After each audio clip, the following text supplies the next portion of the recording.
নমস্কার বন্ধুরা, ছবিটি রামকৃষ্ণ পূজিত রামলালা বিগ্রহের যে ছবিটি আপনারা দেখছেন, যা আজ বহুদিন হলো চুরি হয়ে গেছে। রামলালা ও রামকৃষ্ণের বাৎসল্য লীলার কথা আজ আমরা স্মরণ করব। রামকৃষ্ণ ও রামলালা সমকথিত জীবন চরিত। রামকৃষ্ণ রামায়িত সাধু জটাধারীর কাছে রাম মন্ত্র গ্রহণ করে বাৎসল্যভাবে সাধনা করেন।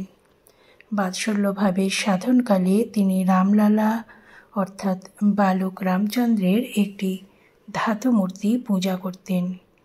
এই সময় তিনি ধাতু মূর্তিতেই জীবন্ত বালক রামচন্দ্রকে চাক্ষুষ প্রত্যক্ষ করতেন। পরবর্তীকালে তিনি বলতেন, আমি রাম রাম করে পাগল হয়েছিলাম। সন্ন্যাসীর ঠাকুর রামলালকে লয়ে লয়ে বেড়াতাম, তাকে নাওয়াতাম, খাওয়াতাম, শোয়াতাম, যেখানে যাব সঙ্গে করে লয়ে যেতাম। রামলালা রামলালা করে পাগল হয়ে গেলাম।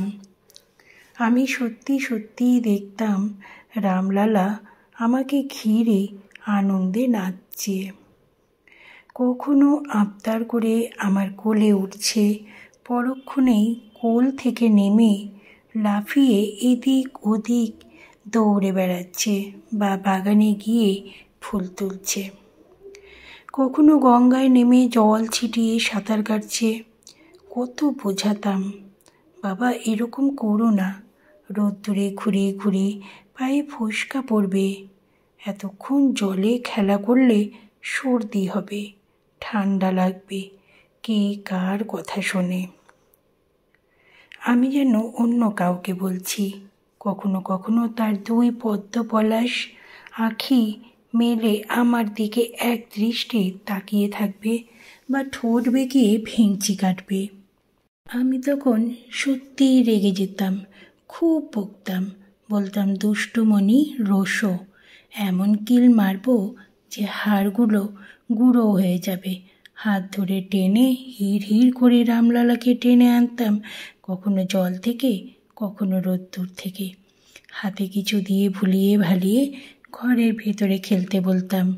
মাঝে মাঝে যখন খুব দুষ্টুমি করত, আমি দুই এক ঘা চাপড়ও মেরে দিতাম। ছোট্ট রাঙা ঠোঁট দুটো উল্টে তার কি কান্না, জল ভরা চোখে আমার দিকে তাকিয়ে থাকত যতক্ষণ না তাকে আদর করে কোলে তুলে নিয়ে শিশুর অভিমান ভাঙাবো।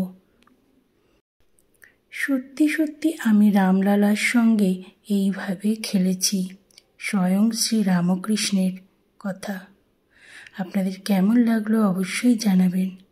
ভালো লাগলে লাইক করবেন, শেয়ার করবেন এবং কমেন্ট করবেন। জয় শ্রী রামকৃষ্ণের জয়। ইনি আমার গুরুদেব। গুরুদেবের চরণে শতকোটি প্রণাম জানাই। রামকৃষ্ণদেব, জয় শ্রী রামকৃষ্ণদেব। যতবার স্মরণ করবেন ততবার নিজেরা পাপমুক্ত হবেন। যতবার স্মরণ করবেন ততবার আপনাদের চৈতন্য ফিরবে। সবাই ভালো থাকবেন, সুস্থ থাকবেন। যত পারবেন ঈশ্বরকে ডাকবেন, কারণ সব কিছুর মধ্যে ঈশ্বরকে ডাকা সব থেকে বড় কাজ। সবাই ভালো থাকুন।